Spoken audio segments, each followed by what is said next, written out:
یہ بات تقریباً 1772 کی ہے جب نیدرلینڈ کے ایک قصبے میں ٹرارے نام کا ایک بچہ پیدا ہوا۔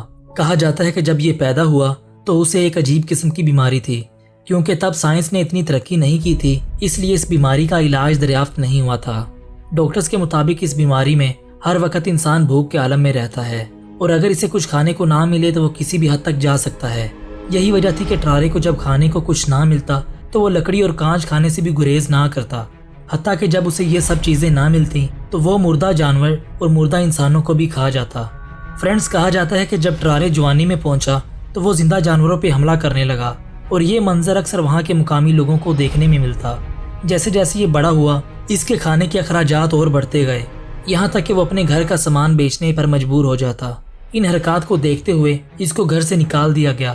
گھر سے نکالے جانے کے بعد اس نے کچرے سے کھانا اٹھا کر کھانا شروع کر دیا، اور پھر وہ چوروں کے گروہ میں شامل ہو گیا جنہوں نے اسے کچرے کے ڈھیر سے کھانا اٹھاتے دیکھا تھا۔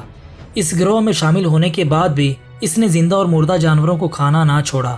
ایک شخص کا اس کے بارے میں کہنا ہے کہ اس نے اپنی آنکھوں سے ٹرارے کو زندہ بلی پر حملہ کرتے دیکھا ہے۔ اس انسان کا کہنا تھا کہ سب سے پہلے ٹرارے نے اپنے دانتوں سے اس بلی کی انتڑی کو باہر نکالا اور اس کے خون کو بھی ضائع نہ ہونے دیا۔ اس کے مطابق یہ نظارہ اتنا خوفناک تھا کہ جب بھی یہ منظر میری آنکھوں کے سامنے آتا ہے تو میری طبیعت خراب ہو جاتی ہے۔ دوستو، بتایا جاتا ہے کہ وہ اسی طرح کتے اور دوسرے سڑکوں سے ملنے والے جانوروں کو بھی کھا جایا کرتا تھا، اور ایک وقت ایسا آیا کہ جانوروں میں اس کا خوف بڑھ گیا، اور جب بھی کوئی جانور ٹرارے کو دیکھتا تو وہ بھاگ نکلتا۔ فرینڈز، حیرت انگیز بات یہ ہے کہ اتنا کھانے کے بعد بھی ٹرارے کا وزن صرف 45 کلو گرام تھا۔ ڈاکٹر اس بیماری کو سمجھنے سے قاصر تھے۔ جو بھی ڈاکٹر آتا وہ اس بیماری کی تشخیص کیے بغیر ہی واپس لوٹ جاتا۔ چونکہ اس وقت میڈیکل سائنس نے بھی اتنی ترقی نہیں کی تھی، اس لیے بڑے بڑے ڈاکٹر بھی اس بیماری کو سمجھنے میں فیل ہو گئے۔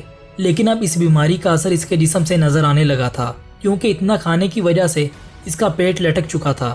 یہ جب بھی زیادہ کھاتا تو اس کا پیٹ غبارے کی طرح پھول جاتا، اور جب وہ ٹوائلٹ سے واپس آتا تو پیٹ پھر سے نارمل ہو جاتا۔ اس کے جسم سے اس قدر بدبو آتی کہ کوئی بھی انسان اس کے قریب آنے سے پرہیز کرتا۔ مہینوں تک اپنے کپڑے نہ بدلنے اور بدبو کی وجہ سے لوگوں نے اسے ملنا بھی چھوڑ دیا۔ لوگوں کا کہنا تھا کہ جب وہ ٹوائلٹ سے واپس آتا تو اس ٹوائلٹ کو دوبارہ استعمال کرنے کے لیے کئی گھنٹوں کا وقفہ کرنا پڑتا، یہاں تک کہ وہ جہاں سے بھی گزرتا بدبو پھیلاتا جاتا۔ لوگوں کی دوری کو دیکھتے ہوئے جیسے تیسے کر کے اس نے اپنی بدبو کا علاج کروایا۔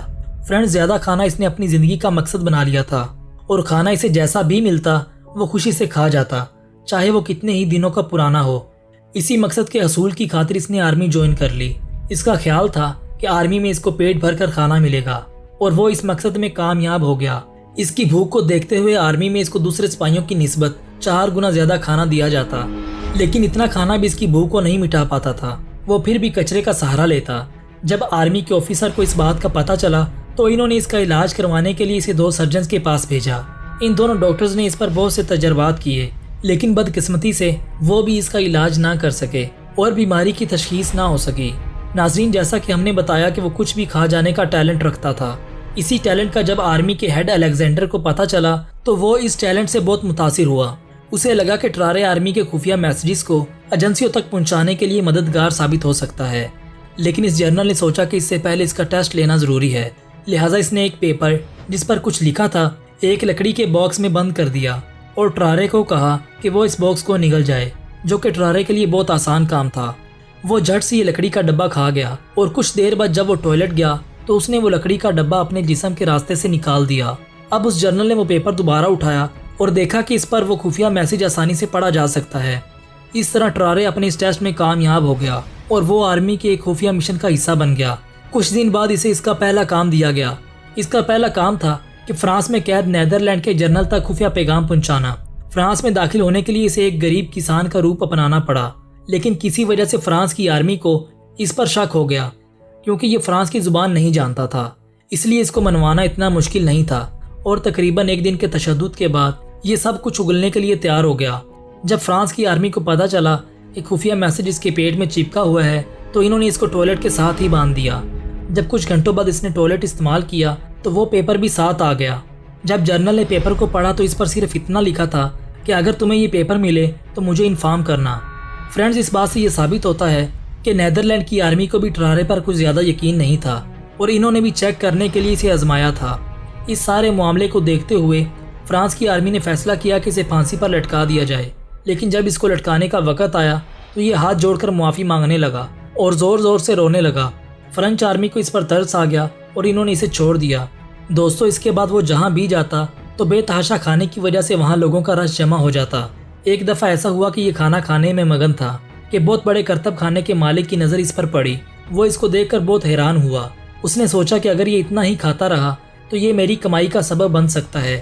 اس نے ٹرارے کو نوکری پر رکھنے کا فیصلہ کیا۔ یہ سن کر وہ بہت خوش ہوا اور اس کام کے لیے تیار ہو گیا، کیونکہ اس کو صرف کھانے سے غرض تھی۔ ٹرارے کرتب خانے میں اپنے فن کا مظاہرہ کرتا رہا، جو کہ اصل میں فن نہیں بلکہ اس کو بیماری تھی۔ بالآخر کرتب والے بھی اس کے کھانے سے تنگ آ گئے اور اس کو نوکری سے نکال دیا گیا۔ جب وہ ہر طرف سے فارغ ہو گیا تو دوبارہ ڈاکٹر کے پاس گیا اور ہاتھ جوڑ کر کہنے لگا کہ مجھے اس بیماری سے نجات دلاؤ، میں اس سے تنگ آ چکا ہوں۔ کافی ساری محنت کے بعد بھی ڈاکٹر اس بیماری کا حل نہ نکال سکے۔ وقت گزرنے کے ساتھ ساتھ اس کی بھوک اور بڑھتی گئی اور بتایا جاتا ہے کہ اس کی بھوک اس قدر بڑھ گئی کہ اس کو مریضوں کا خون پیتے اور گوشت کھاتے کافی بار دیکھا گیا۔ اس کے بعد اچانک وہ غائب ہو گیا۔ کسی کو کچھ پتہ نہیں تھا کہ ٹرارے کہاں گیا، اور آخر کار یہ خبر ملی کہ ٹرارے ایک ہاسپٹل میں اپنی آخری سانسیں لے رہا ہے اور بالآخر وہ مارا گیا۔ جب ڈاکٹر ہنسی کو یہ خبر ملی تو اس نے اصرار کیا کہ مجھے اس کا پوسٹ مارٹم دکھایا جائے، لیکن اس کا پوسٹ مارٹم کرنا کوئی آسان کام نہ تھا، کیونکہ جب یہ مرا تھا تو پورے ہاسپٹل میں گندی بدبو پھیل گئی تھی، جس وجہ سے ڈاکٹر نے اس کا پوسٹ مارٹم کرنے سے انکار کر دیا تھا۔ لیکن بعد میں کچھ ڈاکٹروں نے ہمت کر کے اس کا پوسٹ مارٹم کیا تو پتہ چلا کہ ٹرارے کا پیٹ 6 لوگوں کے برابر تھا اور اس کا جبڑا بھی انتہائی بڑا تھا۔ البتہ ڈاکٹر یہ پتہ لگانے سے پھر بھی قاصر رہے کہ اس کے اتنا کھانے کی وجہ کیا تھی۔ لیکن آج جب میڈیکل سائنس اتنی ترقی کر چکی ہے تو وہ اس بیماری کو پولی فوبیا کا نام دیتی ہے، اور اب اس بیماری کا علاج بھی دریافت کیا جا چکا ہے۔